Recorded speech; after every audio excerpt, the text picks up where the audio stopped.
안녕하십니까. 영시할씨 42번째 시간입니다. 41번째까지는 사운드 앤 센스의 뒤에 있는 Further Reading 부분 C를 다뤄봤고요. 오늘부터 42번째부터는 사운드 앤 센스에 있는 챕터 1부터 C들을 차근차근히 초반부터 다뤄볼 생각입니다. 그래서 오늘 다룰 시는 The Eagle이라는 독수리라는 시의 제목을 갖고 있고요. 알프레드 테니슨. 로드는 아마 개관 시인이라서 로드라는 명칭을 나중에 받은 이름일 것 같고, 본래 이름은 알프레드 테니슨이라는 시인입니다. 빅토리아 시대 때의 시인이고요. 1809년부터 1892년까지 사셨던 분입니다. 굉장히 시가 짧습니다. 마찬가지로 사운드 앤 센스에 있는 모든 시를 다루기는 조금 어렵고요. 되도록이면 30행 또는 25행 그 이하의 시들로 다뤄보고, 또 주제문도 한번 우리가 생각해보고 이런 식으로 진행해 볼까 합니다. 작가 소개 잠깐 하면요, 우리 그 전에 워즈워스라는 낭만주의 첫 출발의 시인을 다룬 적이 있었죠. 윌리엄 워즈워스가 개관 시인이었는데,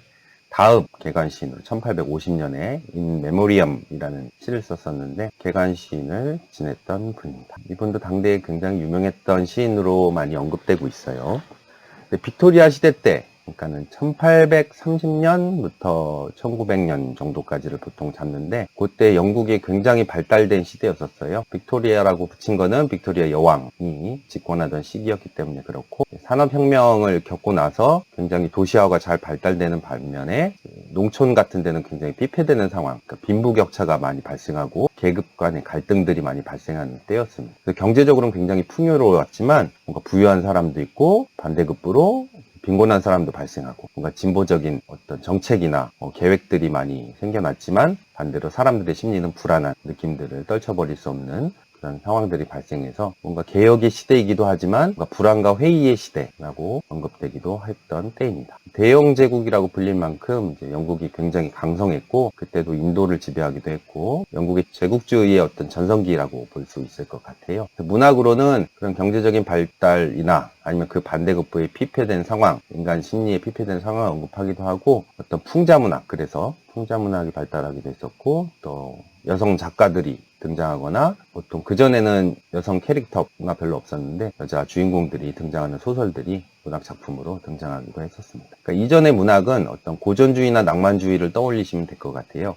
그 두 문학의 특징들은 어떤 개인의 개성, 낭만성을 좀 강조했다라고 본다면, 빅토리아 시대 때의 문학은 각 개인이 아니라 어떤 대중의 공공성, 도덕성, 어떤 인생의 진리, 철학, 새로운 이념이나 도덕, 이런 것들을 가르치면서 현실적으로 적용할 수 있느냐 없느냐를 조금 많이 고민했던 내용들이 문학 작품으로 남아있는 것 같습니다. 불과 한 200년 전쯤이에요. 생각보다 그렇게 오래된 시대가 아닙니다. 오늘 다룰 시는 The Eagle이라는 독수리라는 시고요. 시를 보면 바로 독수리의 어떤 생태적인 특성들을 여러분들이 연상하지 않을까라는 생각을 한번 해봅니다. 독수리 이미지를 가져와 봤고요. 어떤 돌, 바위, 사람들이 접근하기 어려운 돌 위에 있는 독수리 이미지를 찾다 보니까 이 이미지를 한번 차용해 와 봤습니다. 그러면 한글로 제가 읽어볼 테니까 눈으로는 영어를 한번 따라가 보시길 바랍니다. 딱 한쪽입니다. 읽겠습니다. 독수리, 알프레드 로드 테니슨. 그는 구부린 손으로 험한 바위를 잡고 있다.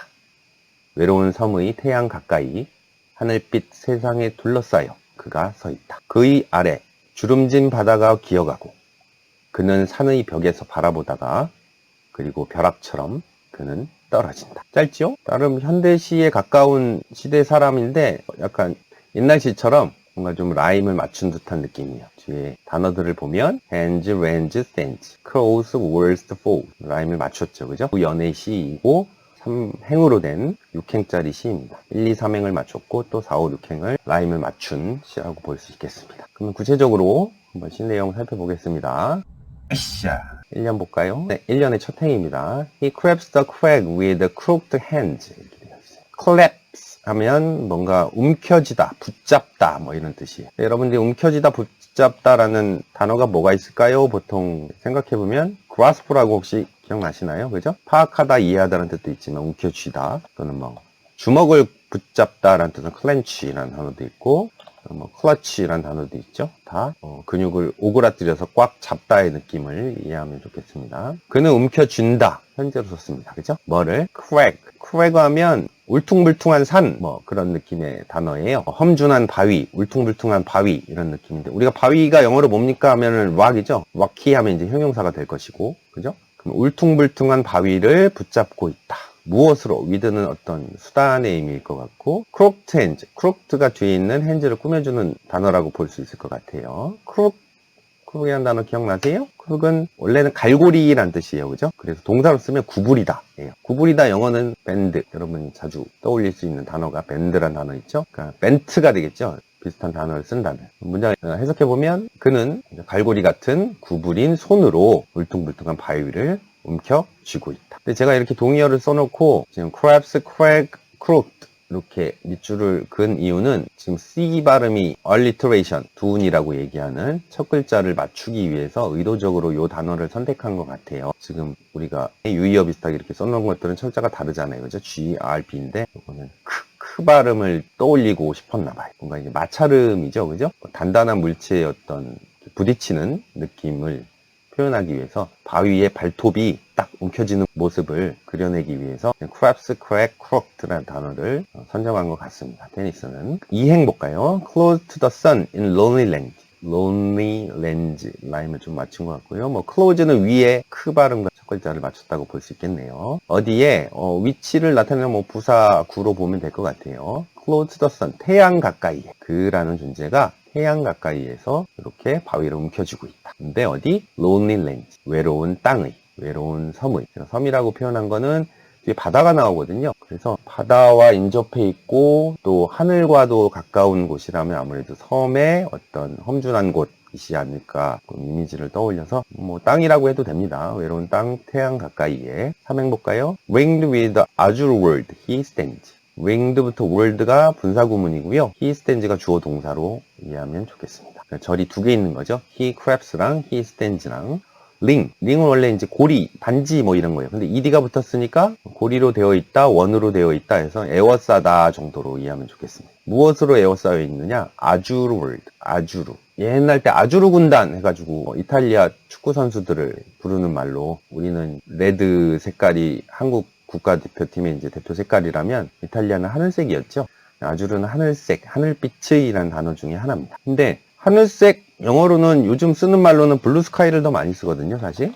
그죠? 아주를 쓴 이유는 뭘까? 제 생각에는 A하고 G가 있잖아요. 그러니까 처음부터 끝까지라는 느낌을 좀 전달해주고 싶지 않았을까라는 생각에서 아주르라는 단어를 쓴 것 같아요. 이 he라는 지금 시적 소재가 온 세상을 굽어보고 있다라는 느낌의 시거든요. 그래서 이 온 세상 전체를이라는 이미지를 넣기 위해서 하늘빛 세상에 아주르라는 단어를 쓴 것 같습니다. 하늘빛 세상에 에워싸인 채로 그가 서 있다. 그 하늘이란 공간에 삐쭉 뭐 산 같은 데 있을 것 같고, 그 위에 크레그란 바위가 있는데 여기에 독수리가 하늘 공간에 있는 듯한 모습을 그려주고 있어요. 당연히 오늘 읽은 거 보니까 he는 독수리일 수밖에 없겠죠? 그죠? 독수리를 he라고 사람으로 받았네요. 의인화가 보입니다. 의인화라는 단어 기억나시죠? person이 why인데 이제 명사 형태로 personification 하면 이 시에서는 의인화가 작동되고 있습니다. 다음 2연 볼까요? 첫 행입니다. The wrinkled sea beneath him crows. 여기는 sea가 주어이고 동사가 crow이에요. wrinkle free. wrinkle이 주름이잖아요. 그러니까 주름진 바다. 어디에? beneath him. 그 아래. 그는 독수리죠. 독수리 발 아래. 바로 밑에라는 전치사가 beneath잖아요. 독수리 바로 아래 주름진 바다가 크롤. 크롤은 기어가다라는 단어 중에 하나예요. creep이라는 단어도 있죠. creep. 주름진 바다가 그 아래에 기어가고. 표현이 좀 독특하죠, 그죠? 파도를 지금 묘사한 것 같아요. 위에서 파도를 보면 뭔가 주름 젖어 있는 모습이잖아요, 그죠? 그게 슬금슬금 기어가는 모습으로 독수리가 볼 때는 그렇게 표현하고 있습니다. 어쨌든 내려다본다의 느낌이겠죠. 이 비네스라는 단어 때문에 그의 입장에서 본다면. 이행의 2연 보겠습니다. He watched from his mountain walls. 지금 2연에선 W, 크로울의 W, wall, W, watch, W.